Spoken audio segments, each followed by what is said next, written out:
Assalamualaikum warahmatullahi wabarakatuh. Salam sejahtera untuk kita semua. Perkenalkan, saya Dina Heriati. Saya adalah dosen pada program studi S1 Akuntansi, Fakultas Ekonomi dan Bisnis Universitas Airlangga. Saat ini saya ditugaskan untuk mengajar di rumpun pengauditan. Dan salah satu mata kuliah yang saya ampu adalah pengauditan berbasis risiko 1, di mana mata kuliah ini sesuai dengan keahlian dan pendidikan saya di bidang akuntansi. Sesuai dengan rencana pembelajaran semester, mata kuliah ini ditujukan untuk mahasiswa semester 3 dengan bobot 3 SKS. Capaian pembelajaran dari mata kuliah ini adalah mahasiswa diharapkan untuk mampu menganalisis konsep teoritis pengauditan laporan keuangan sesuai standar audit yang berlaku. Lalu mampu mengambil keputusan secara tepat dalam konteks pengauditan berbasis risiko berdasarkan hasil analisis informasi dan data. Mampu mempresentasikan informasi dan mengemukakan ide dengan jelas dan tepat baik secara lisan maupun tertulis kepada klien maupun pemangku kepentingan.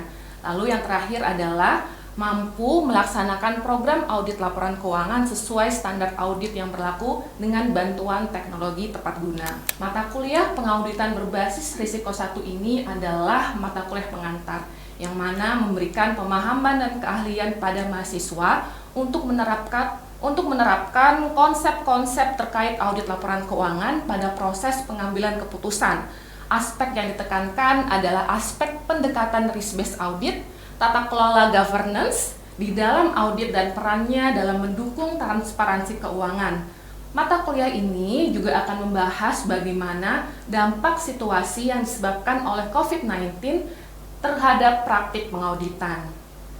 Topik-topik yang akan dibahas dalam mata kuliah ini antara lain audit laporan keuangan berbasis risiko dalam lingkungan teknologi informasi, tanggung jawab profesional auditor, dan materialitas dalam audit laporan keuangan. Referensi wajib yang digunakan adalah Auditing the Art and Science of Assurance Engagement oleh Ahrens et al. Edisi ke-15 Kanada yang diterbitkan pada tahun 2021 oleh Pearson, dan juga International Standards on Auditing yang diterbitkan oleh IASB.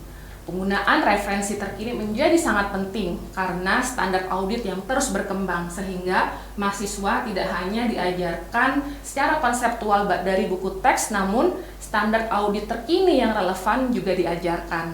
Inovasi metode pembelajaran yang saya terapkan adalah student-centered learning dalam bentuk problem based. Tujuannya agar lebih banyak diskusi dan pembahasan kasus. Dalam model ini, saya lebih banyak berperan sebagai fasilitator atau pemandu bagi diskusi pada proses pembelajaran. Metode pembelajaran ini saya terapkan karena sifat mata kuliah pengauditan ini yang sangat praktikal, di mana mahasiswa memandang audit ini sebagai pelajaran yang abstrak dan mereka mengalami kesulitan dalam pemahaman terhadap konsep ini.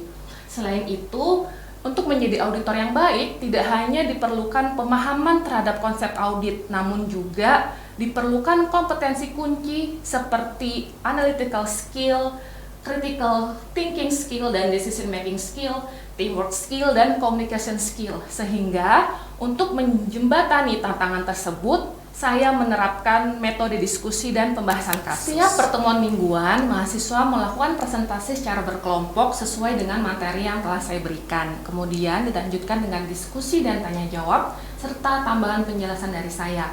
Kemudian akan dilanjutkan dengan pembahasan kasus. Kasus-kasus yang diberikan diperoleh dari buku referensi yang tersedia. Penugasan dalam bentuk kasus ini diberikan bertujuan untuk membangun pengetahuan mahasiswa tentang konsep audit, melatih kompetensi kunci mereka, serta mengembangkan keterampilan berpikir kritis dalam menerapkan pertimbangan profesional mereka untuk pengambilan keputusan. Interaksi dengan mahasiswa saya lakukan saat diskusi dan tanya jawab di kelas, maupun di luar kelas dengan waktu yang telah disepakati bersama, sehingga suasana kelas menjadi lebih baik. Kuliah ini mewajibkan mahasiswa untuk mempersiapkan diri dengan sebaik mungkin sebelum menghadiri perkuliahan dengan cara membaca literatur, meringkas materi kuliah, dan mengerjakan tugas yang telah ditentukan pada rencana pembelajaran semester. Mahasiswa wajib mengunggah tugas tersebut melalui fitur assignment submission pada fitur e-learning sebelum kelas dimulai. Berdasarkan inovasi pembelajaran yang telah saya lakukan, dilihat pemahaman dan kemampuan mahasiswa mengenai mata kuliah ini meningkat. Hal ini ditunjukkan oleh tingkat kelulusan mahasiswa yang tinggi. Penilaian capaian pembelajaran selama 1 semester dilakukan dengan menggunakan portofolio penilaian sesuai dengan kompetensi yang harus dicapai oleh mahasiswa. Komponen penilaian terdiri dari ujian tengah semester dengan bobot 35%, ujian akhir semester dengan bobot 35%, presentasi, tugas, dan kuis dengan bobot 20%, serta soft skill dengan bobot 10%. Oke, Assalamualaikum warahmatullahi wabarakatuh. Selamat siang semuanya. Apa kabar hari ini? Alhamdulillah baik, Ibu. Baik ya, oke. Selamat datang di kelas pengauditan berbasis risiko 1. Jadi ini adalah pertemuan kita ke-6 ya, sudah pertemuan ke-6. Dan seperti biasa nanti kita akan ada pemaparan materi ya dari kelompok presenter dan juga diskusi kasus yang sudah saya berikan. Nah, sesuai dengan RPS yang sudah saya share di awal perkuliahan, hari ini kita akan membahas tentang audit evidence, ya. Nah, bukti audit ini akan menjadi topik kita di hari ini. Nah, setelah minggu lalu di chapter 5 kita bahas tentang apa sih tujuan audit gitu ya, dan kita juga belajar tentang asersi audit yang menjadi tujuan auditor, bagaimana nanti memverifikasi kewajaran laporan keuangan. Nah, hari ini kita akan membahas tentang bukti audit, di mana bukti audit ini menjadi sangat penting karena menjadi basis opini auditor. Nah, kan kita produk akhir kita opini nanti ya, merumuskan opini, apakah opininya wajar tanpa pengecualian, ya, tanpa modifikasi. Nah, ini kita merumuskan opini tersebut dari bukti audit. Nah, sekarang kita akan belajar membahas tentang bukti audit. Nah, harapannya nanti Anda setelah mendapatkan materi ini mampu mengidentifikasi, membedakan, menjelaskan ya, dan juga mengaplikasikan pekerjaan dan bukti yang diperoleh auditor yang dibutuhkan untuk memenuhi pekerjaan audit serta menerapkan dari standar audit dan juga mendokumentasikan bukti audit tadi atau dalam bentuk kertas kerja. Nah, jadi beberapa materi ya subtopik kita hari ini adalah tentang sifat bukti audit ya, keputusan bukti audit, lalu persuasiveness of evidence ya, dan juga jenis-jenis bukti audit. Nah, dan selanjutnya. Lalu referensi kita RNS chapter 5 dari textbook referensi yang kita gunakan dan juga standar audit. Jadi standar audit untuk bukti audit ini adalah seri 500 ya, ada ISA 500, nanti kita akan lihat ISA 501, 505, dan juga ISA 230 tentang dokumentasi audit. Oke, kita bisa mulai dengan presentasi kelompok dari kelompok penyaji, bisa dimulai, silahkan. Baik, Assalamualaikum warahmatullahi wabarakatuh. Sebelumnya terima kasih Bu Dina dan selamat siang semuanya teman-teman. Pada pertemuan kali ini kita dari kelompok A akan membahas terkait audit evidence. Mungkin bisa di next. Nah, untuk grup A sendiri terdiri dari Anggun Krishna dengan NIM 020, saya sendiri Dila Puji Astuti dengan NIM 025, Adinda Ritno Rahayu dengan NIM 040. Nah, untuk subtopik pembahasan pada pertemuan kali ini, mungkin bisa di next. Ada 4 subtopik. Yang pertama itu ada understand the purpose and types of audit evidence used throughout the audit process. Yang kedua ada explain the 3 audit evidence decision to determine what evidence to gather and how much to accumulate. Yang ketiga ada use professional judgment to determine the degree of persuasiveness of audit evidence, dan yang terakhir terkait describe the types of audit procedure for gathering audit evidence. Mungkin untuk pembahasan yang pertama akan dijelaskan oleh rekan saya. Baik, untuk yang pembahasan pertama, yakni terkait understand the purpose and types of audit evidence. Di sini bagaimana sebagian besar pekerjaan auditor dalam membentuk opini audit terdiri dari perolehan dan juga mengevaluasi bukti audit. Nah, di sini menurut CAS 500 menjelaskan bahwasanya bukti audit adalah informasi yang digunakan oleh auditor dalam membuat kesimpulan yang menjadi dasar dari opini audit. Nah, di sini juga bukti termasuk informasi yang dihasilkan oleh auditor, pihak ketiga, dan juga oleh klien.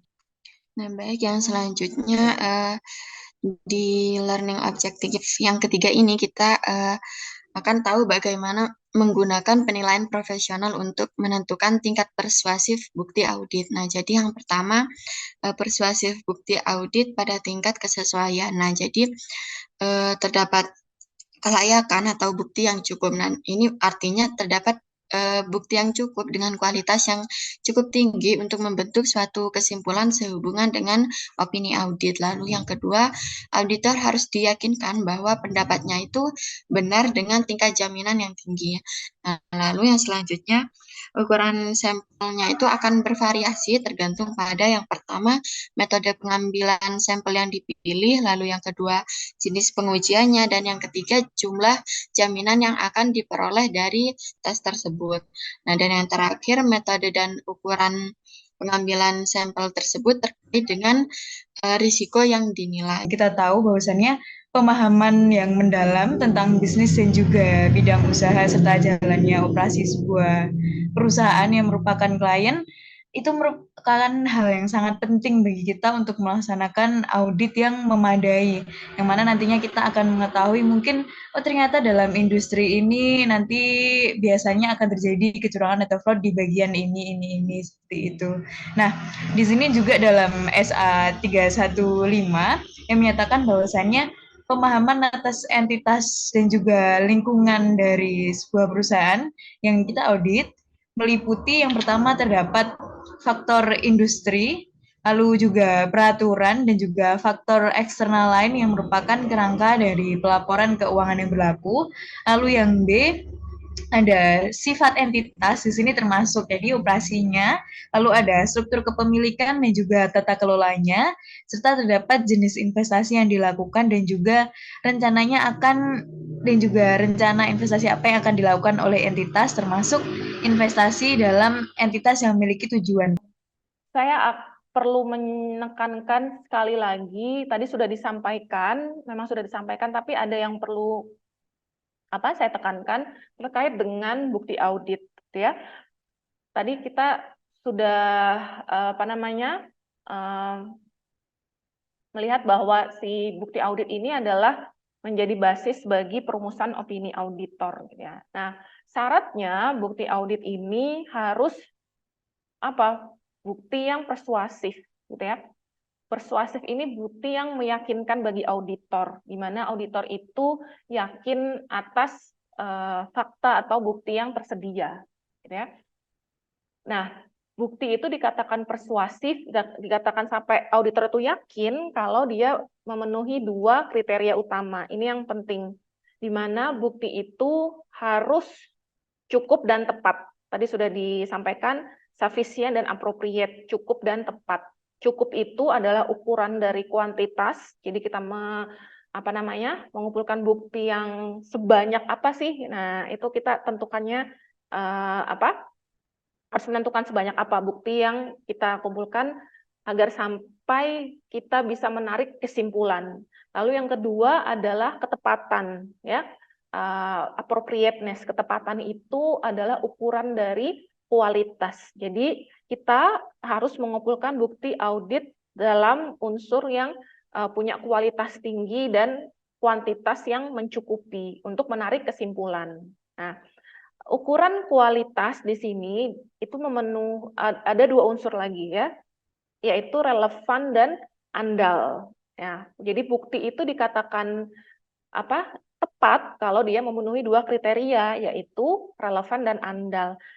Bukti dikatakan relevan kalau dia sesuai dengan tujuan audit yang ingin dicapai. Itu sebabnya Anda minggu lalu sudah belajar tentang asersi atau tujuan audit. Jadi misal tujuan audit kita adalah untuk membuktikan keberadaan suatu aset, gitu ya.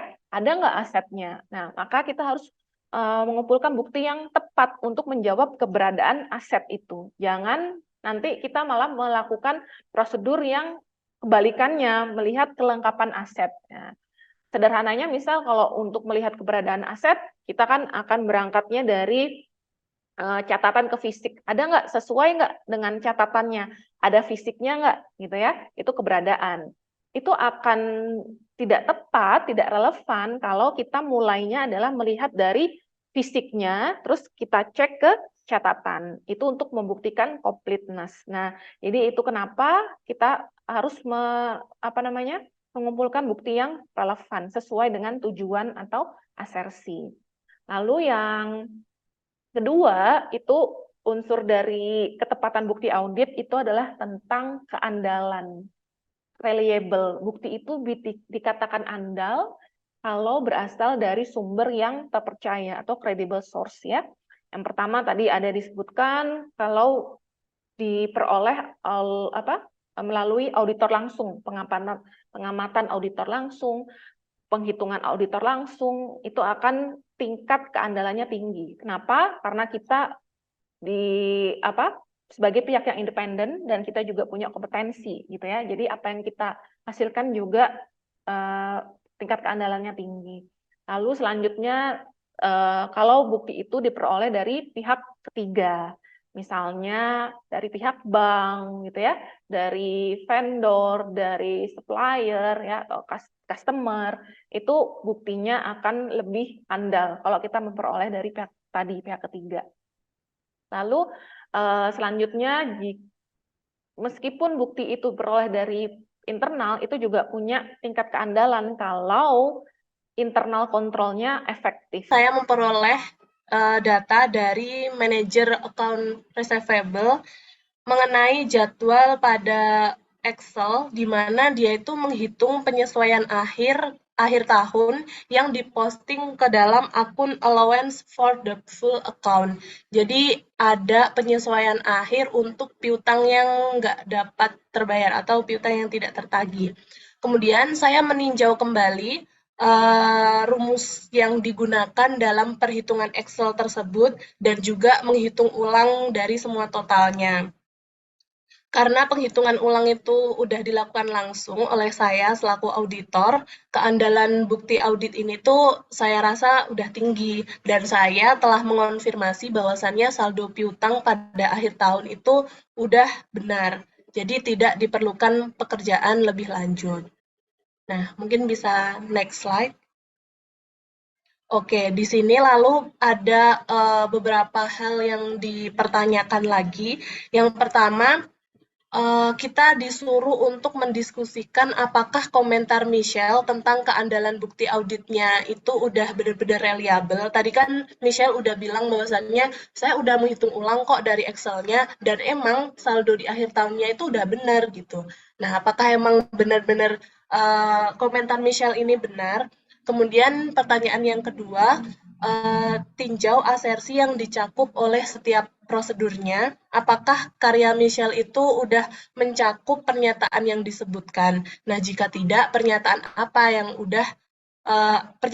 aja yang udah dicakup oleh Michelle.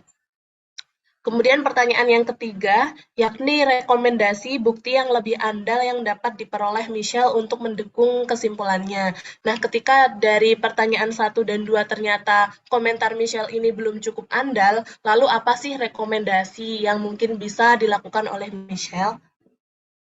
Nah, mungkin bisa next slide lagi, kita langsung analisis prosedur yang pertama, yakni tentang piutang. Yang pertama tadi pertanyaannya apakah komentar Michelle itu udah benar-benar reliable. Nah, menurut kelompok kami, atas komentar yang disampaikan oleh Michelle itu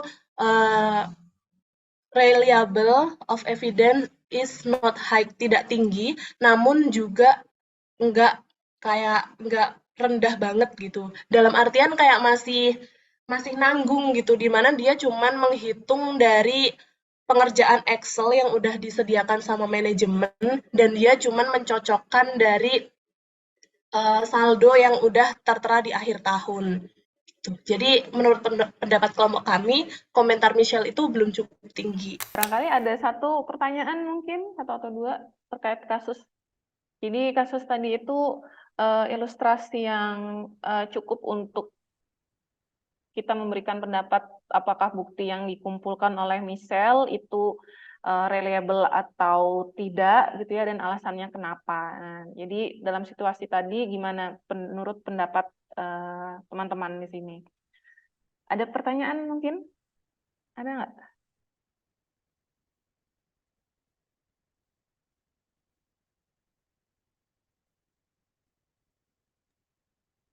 Saya izin bertanya, Ibu.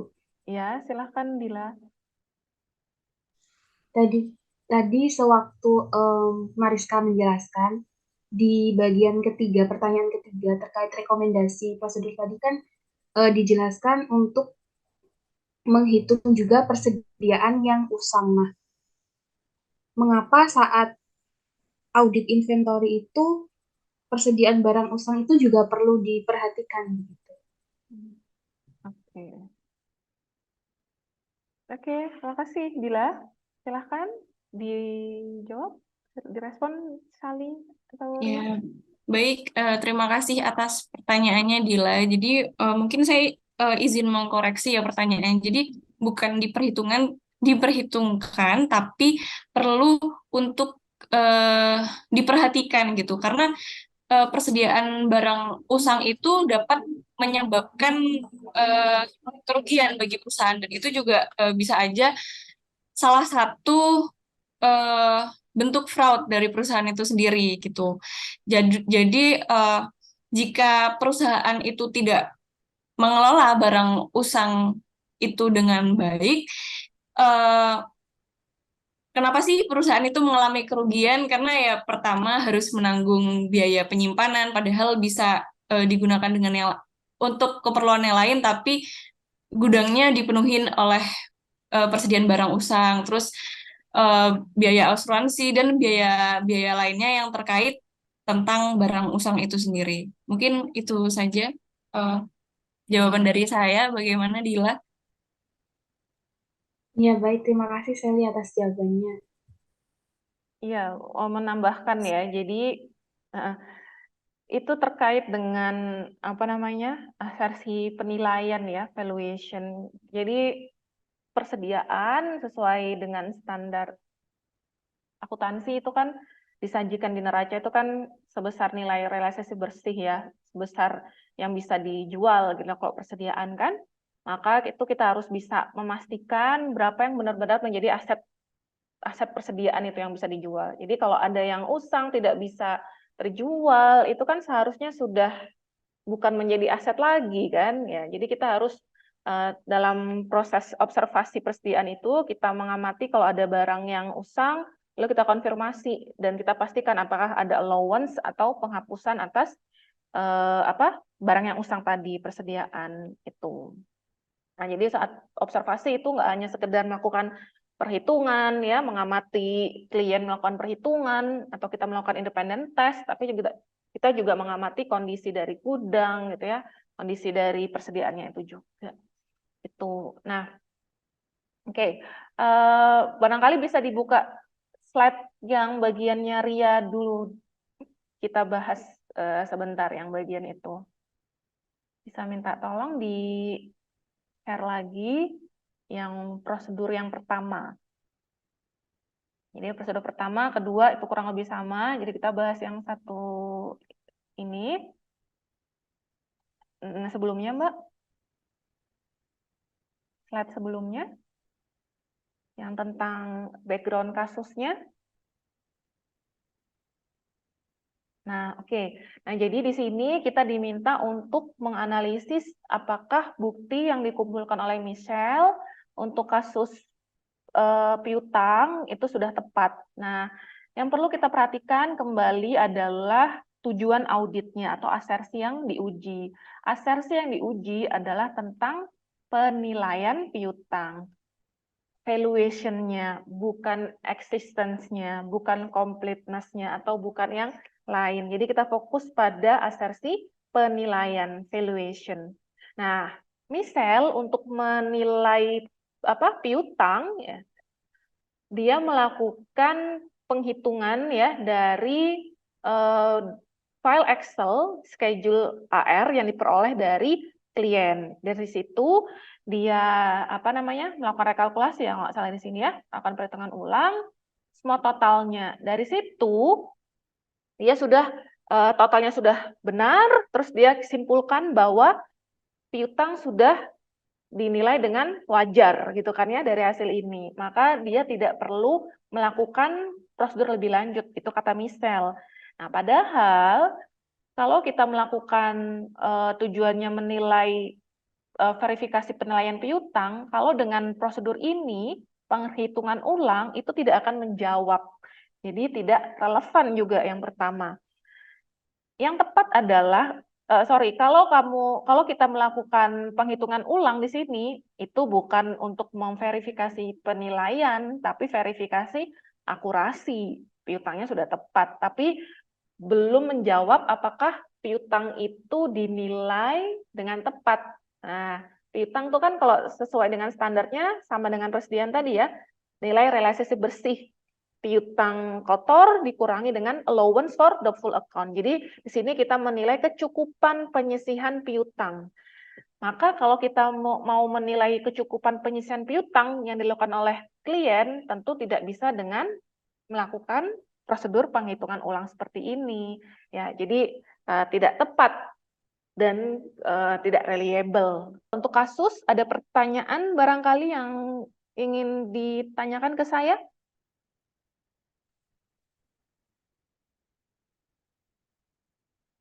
Mungkin kalau ada kah? Cukup? Sudah cukup?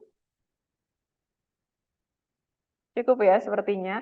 Oke, jadi itu tadi materi tentang bukti audit, mana tadi kita bahas persuasiveness of audit evidence, ada 2 kriteria utama tadi, ketepatan dan kecukupan ya, di mana di situ kita sifatnya gabungan yang kita perlukan untuk merumuskan atau menarik kesimpulan sebagai basis opini auditor. Agar nantinya opini yang kita keluarkan itu tepat ya, nggak salah memberikan opini seperti itu.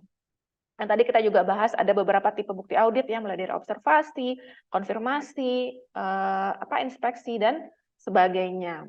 Nah, minggu depan kita akan bahas tentang penerimaan klien ya, keputusan menerima klien baru atau melanjutkan klien baru, dan juga bahas tentang risiko audit. Gitu ya. Oke, barangkali itu yang bisa saya sampaikan. Terima kasih untuk partisipasinya. Terima kasih untuk Mariska, Dila, Anggun, Adinda, dan Ria. Sampai bertemu minggu depan ya, tetap dengan tugasnya sesuai yang ada di Hebat e-Learning. Selamat siang. Assalamualaikum warahmatullahi wabarakatuh. Waalaikumsalam warahmatullahi wabarakatuh. Waalaikumsalam. Terima kasih.